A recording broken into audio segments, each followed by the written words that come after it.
What's up, y'all? Did my first Uprising draft. If you're not familiar with draft, you get a pack of or everyone gets 3 packs of Uprising, and you open it, pick a card, pass it to the left, and then the person next to you passes their cards minus one that they picked, and you continue this until all the cards are gone. So I ended up with a 34 card deck, and I went Dromai. So I ended up, everyone gets the Token Helios Miter helmet. I ended up getting a Quelling Robe, Silken Form, and the Stilettos. So my equipment suite was pretty full for the draft format, which suited me well. I went 2-1 with this deck, by the way.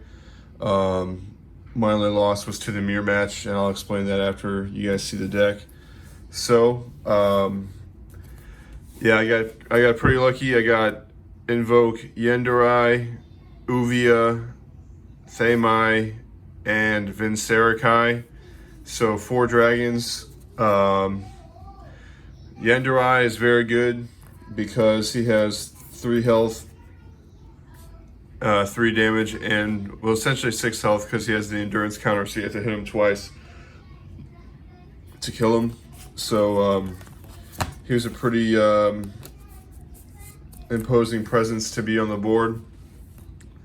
Uvia transforms your Ash into Ashwings, so you can quickly swarm your opponent with that strategy. Thamai completely shuts down Icelander on your turn, so that came in very useful.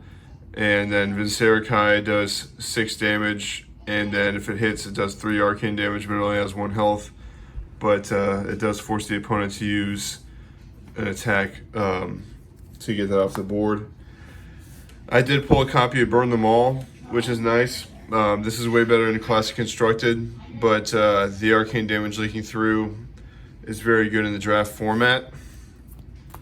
I got 1 Dunebreaker Senpai. So the name of the game in this format and with Dromai is to have reds that have go again, so that if you're not familiar, whenever you pitch a red card, you create an Ash token, and if you played a red card this turn, dragons you control have go again while attacking. So you play red with go again, and all the dragons on your board can swing with go again.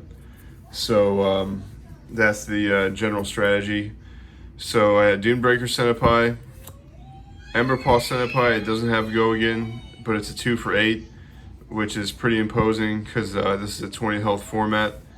And worst case, if it gets popped, you create an Ash token.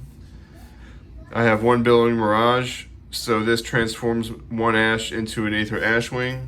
So your Aether Ashwing has AB1 and it has 1-on-1. So again, with Uvia making Ashes into Ashwings and other cards like Billowing Mirage, you just want to play red with go again and swing, and that's how you win the game, essentially. Sweeping Blow, staple in draft and CC. So you pitch a red, you create an Ash and play it, and you create another Ash and it has go again. So again, getting your Ashes, getting your red cards with go again to give your dragons go again. Swing, profit. Brothers in Arms in red, rainbow foil, by the way. Yeet. So this is a 6 to pop Phantasm, and against Phi, you can play a red. You can pitch a red, create an Ash, and block for 4 with this. So very useful, versatile card. Ended up with a Vipox.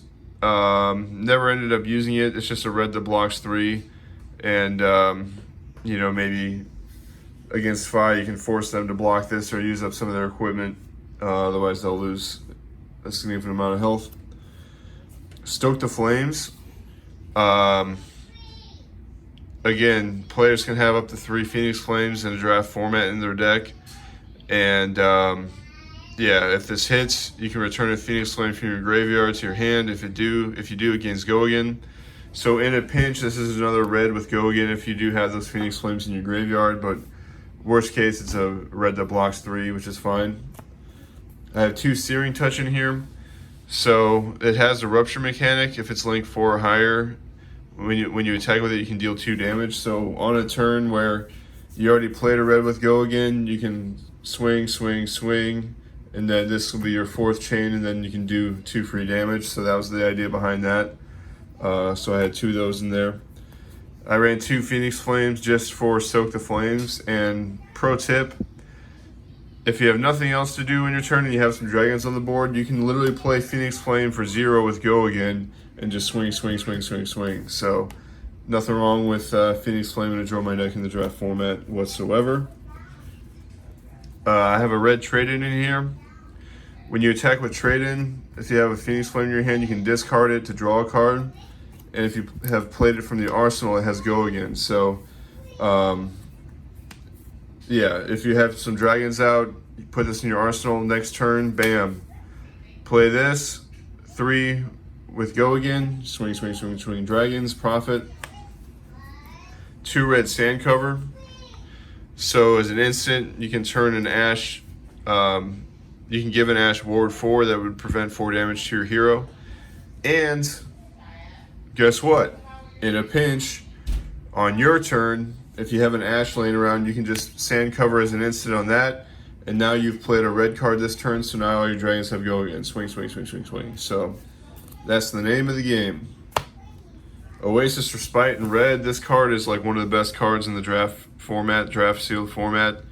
Again, you pitch a red, create an ash to pay 1, prevent 4 damage, and if you have less life than your opponent, you gain a health. And again, if you don't have anything else to do in your turn, pitch a red, make an ash, play this, even though you're not getting attacked right now, and then just that'll give your dragons go again because it's an instant. So yeah, that's the name of the game. Rake the Embers at yellow. You create an ash and then transform 2 ashes into 2 Aether Ashwings. So this helps you get even more board state. So yeah, Rake the Embers is an excellent card. Unfortunately, I think this is the only copy I have in the draft deck. I got a yellow Building Mirage. You know, you want a red, but again, this is another way to get Ashwings on the board. Very important. Skittering Sands, yellow. Again, this is another way to get Aether Ashwings on the board, and it gives a +2, so you can swing an Aether Ashwing for 3. You know, it's fine. Yellow Scar for a Scar.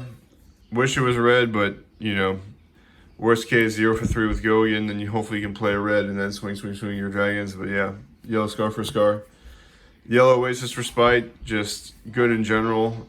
Pitch 1, create an ash, and then prevent 3 damage and hopefully gain a life. And I have yellow sand cover in here for a block 3 in a pinch. For blues, I got Critical Strike just because it blocks 3, and sometimes you need a blue to play those Centipais and stuff. Blue, Dunebreaker Centipai, so 1 for 3 with go again, and if destroyed, create an ash, decent enough. Blue Dust Up, 0 for 2. If it hits, create an ash token and turn that into an Aether Ashwing, that's fine. I have a blue Ember Pulse Centipai, so it's a blue 2 for 6, blocks 3, so that's fine too to throw on your turn if you have nothing else to do. Sweeping Glow Blue, again, it creates ashes. You need ashes in this deck to invoke your dragons. Blue Trade-In, this is just so I can discard those Phoenix Flames, draw a different card, and enable Stoke the Flames when I need. Otherwise, it's, you know, just another blue. And then Blue Sand Cover, obviously not very good, but in a pinch, you can ward 2 with it, or just pitch it for 3. So, again, draft format is you know, kind of look at the draw sometimes. But yeah, 2-1, I had a lot of success. This deck absolutely rolls over Icelander, especially when you get Tamai out. And then I played 2 mirror matches. I won the first one. I was able to have...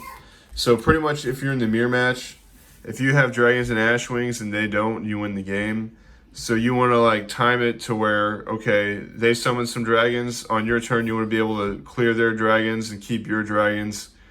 And if you do that more often than they do throughout the game, you'll win.